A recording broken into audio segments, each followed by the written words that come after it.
El libro de Urantia. Documento 112. La supervivencia de la personalidad. 5. La supervivencia del yo humano. La individualidad es una realidad cósmica, ya sea material, morontial o espiritual. La realidad del estado personal es un don del Padre Universal que actúa en sí mismo y por sí mismo o a través de sus múltiples agentes universales. Decir que un ser es personal es reconocer la individuación relativa de ese ser dentro del organismo cósmico.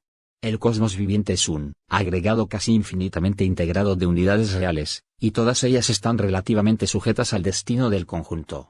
Pero las unidades personales han sido dotadas de la facultad real de elegir entre aceptar o rechazar su destino. Aquello que procede del Padre es eterno como el Padre, y esto es tan cierto en lo que concierne a la personalidad, que Dios concede por su propio libre albedrío, como en lo que se refiere al divino ajustador del pensamiento, un fragmento real de Dios. La personalidad del hombre es eterna, pero en cuanto a su identidad, es una realidad eterna condicionada. Después de aparecer en respuesta a la voluntad del Padre, la personalidad alcanzará su destino que es la deidad, pero el hombre debe elegir si estará o no presente en el momento de alcanzar ese destino. En ausencia de esta elección, la personalidad alcanzará directamente la deidad experiencial, volviéndose una parte del Ser Supremo. El ciclo está preordenado, pero la participación del hombre en dicho ciclo es opcional, personal y experiencial. La identidad mortal es una condición transitoria de la vida temporal en el universo, solo es real en la medida en que la personalidad elige volverse un fenómeno continuo en el universo. Esta es la diferencia esencial entre el hombre y un sistema energético. El sistema energético ha de continuar, no tiene elección, pero el hombre tiene mucho que ver con la determinación de su propio destino. El ajustador es verdaderamente el camino hacia el paraíso, pero el hombre mismo debe seguir ese camino por su propia decisión, por la elección de su libre albedrío. Los seres humanos solo poseen la identidad en el sentido material. La mente material expresa estas cualidades del yo a medida que funciona en el sistema energético del intelecto. Cuando se dice que el hombre tiene una identidad, se reconoce que posee un circuito mental que ha sido subordinado a los actos y las elecciones de la voluntad de la personalidad humana. Pero esto es una manifestación material y puramente temporal, al igual que el embrión humano es una etapa parasitaria transitoria de la vida humana. Desde una perspectiva cósmica, los seres humanos nacen, viven y mueren relativamente en un instante, no son duraderos.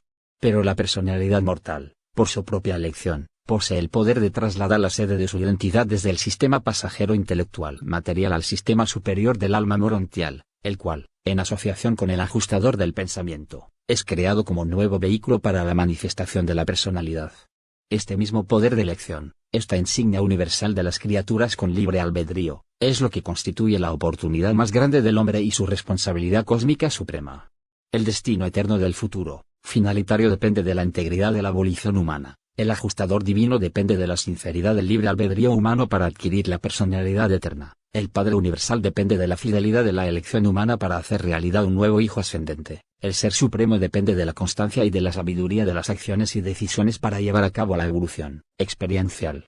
Los círculos cósmicos de crecimiento de la personalidad deben ser alcanzados finalmente, pero si los accidentes del tiempo y los obstáculos de la existencia material os impiden dominar, sin que haya culpa por vuestra parte, estos niveles en vuestro planeta natal, si vuestras intenciones y deseos tienen un valor de supervivencia, se promulgarán unos decretos para prolongar vuestro periodo de prueba. Se os concederá un tiempo adicional para que demostréis vuestra valía. Si existen dudas en algún momento sobre la conveniencia de hacer avanzar una identidad humana a los mundos de las mansiones, los gobiernos del universo deciden invariablemente a favor de los intereses personales de ese individuo, elevan sin vacilar ese alma al estado de ser transicional, mientras continúan sus observaciones sobre sus intenciones morontiales y sus propósitos espirituales emergentes.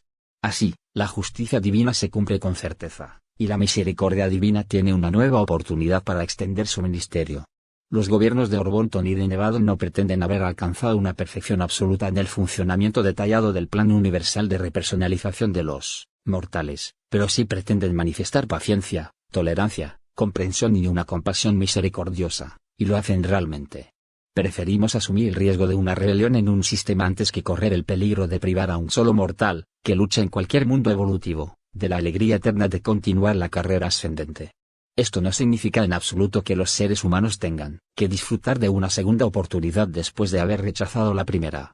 Pero sí significa que todas las criaturas volitivas han de tener una verdadera oportunidad para efectuar una elección indudable, consciente y definitiva. Los jueces soberanos de los universos no privarán del estado de personalidad a ningún ser que no haya hecho su elección eterna de manera plena y definitiva. El alma del hombre debe recibir, y recibirá, una plena y amplia oportunidad para revelar su verdadera intención y su propósito real. Cuando los mortales cósmica y espiritualmente más avanzados mueren, pasan inmediatamente a los mundos de las mansiones. Esta disposición funciona generalmente para aquellos que han tenido asignado un guardián seráfico personal. Otros mortales pueden ser detenidos hasta el momento en que el juicio de sus asuntos ha terminado, después de lo cual pueden pasar a los mundos de las mansiones, o ser destinados a las filas de los supervivientes dormidos que serán repersonalizados en masa al final de la dispensación planetaria en curso. Hay dos dificultades que obstaculizan mis esfuerzos para explicar qué le sucede exactamente al yo en la muerte, al yo sobreviviente que es distinto al ajustador que se va. Una de ellas consiste en la imposibilidad de transmitir a vuestro nivel de comprensión una descripción adecuada sobre una operación que tiene lugar en la frontera de los reinos físico y morontial. La otra se debe a las restricciones aplicadas por las autoridades celestiales que gobiernan durante sobre mi misión como revelador de la verdad. Hay muchos detalles interesantes que se podrían presentar, pero los omito por consejo de vuestros supervisores planetarios inmediatos. Pero dentro de los límites de lo que me está permitido, puedo decir lo siguiente: hay algo real, algo procedente de la evolución humana, algo adicional al monitor de misterio, que sobrevive a la muerte. Esta entidad recién aparecida es el alma, y sobrevive a la muerte de vuestro cuerpo físico y de vuestra mente material. Esta entidad es la hija conjunta de la vida y de los esfuerzos combinados del yo humano en unión con el yo divino, el ajustador. Esta hija de ascendencia humana y divina constituye el elemento sobreviviente de origen terrestre, es el yo morontial, el alma inmortal. Esta hija, con un significado que perdura y con un valor de supervivencia, está totalmente inconsciente durante el periodo que transcurre entre la muerte y la repersonalización, y permanece bajo la custodia del guardián seráfico del destino durante todo este periodo de espera. Después de la muerte, no actuaréis como ser consciente hasta que hayáis conseguido la nueva conciencia morontial en los mundos de las mansiones de Satania. En el momento de la muerte, la identidad funcional, asociada a la personalidad humana se desbarata debido al cese del movimiento vital. Aunque la personalidad humana trasciende sus partes constituyentes, depende de ellas para su identidad funcional. La detención de la vida destruye las estructuras cerebrales físicas necesarias para la dotación mental, y el deterioro de la mente pone fin a la conciencia mortal. La conciencia de esa criatura no puede volver a aparecer posteriormente hasta que se haya preparado una situación cósmica que permita a esa misma personalidad humana ejercer de nuevo su actividad en relación con la energía viviente. Durante la transición de los mortales sobrevivientes entre su mundo de origen y los mundos de las mansiones, ya sea que experimenten el reensamblaje de su personalidad al tercer periodo o que asciendan en el momento de una resurrección colectiva, el registro de la constitución de la personalidad es conservado fielmente por los arcángeles en sus mundos de actividades especiales. Estos seres no son los custodios de la personalidad, como los serafines guardianes lo son del alma. Pero no es menos cierto que cada factor identificable de la personalidad está salvaguardado eficazmente bajo la custodia de estos fiables depositarios de la supervivencia mortal. En cuanto al paradero exacto de la personalidad mortal durante el periodo intermedio entre la muerte y la supervivencia, no lo sabemos.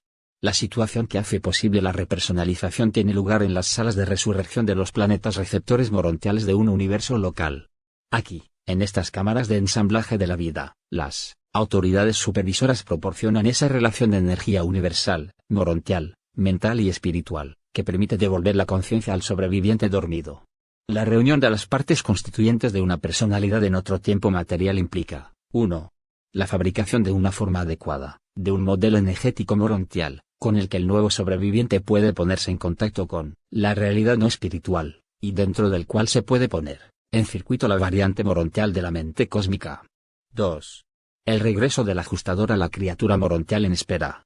El ajustador es el conservador eterno de vuestra identidad ascendente. Vuestro monitor representa la seguridad absoluta de que seréis vosotros mismos, y no otra persona, los que ocuparéis la forma morontial creada para el despertar de vuestra personalidad. Y el ajustador estará presente en el reensamblaje de vuestra personalidad para asumir de nuevo el papel de guía paradisíaco de vuestro yo sobreviviente. 3. Cuando estas condiciones previas para la repersonalización se han reunido, el conservador seráfico de las potencialidades del alma inmortal dormida, con la asistencia de numerosas personalidades cósmicas, confiere esta entidad morontial a la forma corporal y mental, morontial que está esperando, mientras confía esta hija evolutiva del Supremo a la asociación eterna con el ajustador que espera. Y esto completa la repersonalización, el reensamblaje de la memoria, de la perspicacia y de la conciencia, la identidad. El hecho de la repersonalización consiste en que el yo humano que se despierta se apodera de la fase morontial de la mente cósmica recién separada e incorporada en los circuitos. El fenómeno de la personalidad depende de la continuidad de la identidad de reacción de la individualidad al entorno universal, y esto solo se puede llevar a cabo por medio de la mente. La individualidad se conserva a pesar de un cambio continuo en todos los factores que componen el yo. En la vida física, el cambio es gradual, después de la muerte y de la repersonalización, el cambio es repentino. La verdadera realidad de toda individualidad, personalidad, es capaz de actuar con sensibilidad a las condiciones del universo debido a los cambios incesantes de sus partes constituyentes. El estancamiento acaba inevitablemente en la muerte. La vida humana es un cambio sin fin de los factores de la vida, unificados por la estabilidad de la personalidad, invariable. Cuando os despertéis así en los mundos de las mansiones de Jerusalén, estaréis tan cambiados, vuestra transformación espiritual será tan grande que, si no fuera por vuestro ajustador del pensamiento y el guardián del destino, que conectarán tan plenamente vuestra nueva vida en los nuevos mundos con vuestra antigua vida en el primer mundo, al principio tendríais dificultades para relacionar vuestra nueva conciencia morontial con la memoria restablecida de vuestra identidad anterior. A pesar de la continuidad de la individualidad personal, una gran parte de vuestra vida mortal parecerá al principio un sueño vago y nebuloso. Pero el tiempo clarificará muchas asociaciones humanas. El ajustador del pensamiento solo os recordará y enumerará aquellos recuerdos y experiencias que forman parte de, y son esenciales para, vuestra carrera universal. Si el ajustador ha participado como asociado en la evolución de alguna cosa en la mente humana, estas experiencias valiosas sobrevivirán en la conciencia eterna del ajustador. Pero una gran parte de vuestra vida pasada y de sus recuerdos, que no tienen un significado espiritual ni un valor morontial, perecerán con el cerebro material. Muchas experiencias materiales desaparecerán como antiguos andamiajes que os sirvieron de puente para pasar al nivel morontial, pero que ya no tienen utilidad en el universo. Pero la personalidad y las relaciones entre personalidades nunca son andamiajes. La memoria mortal de las relaciones entre personalidades tiene un valor cósmico y sobrevivirá. En los mundos de las mansiones, conoceréis y seréis conocidos, y aún más, recordaréis y seréis recordados, por vuestros antiguos asociados en la corta pero misteriosa vida en Urantia.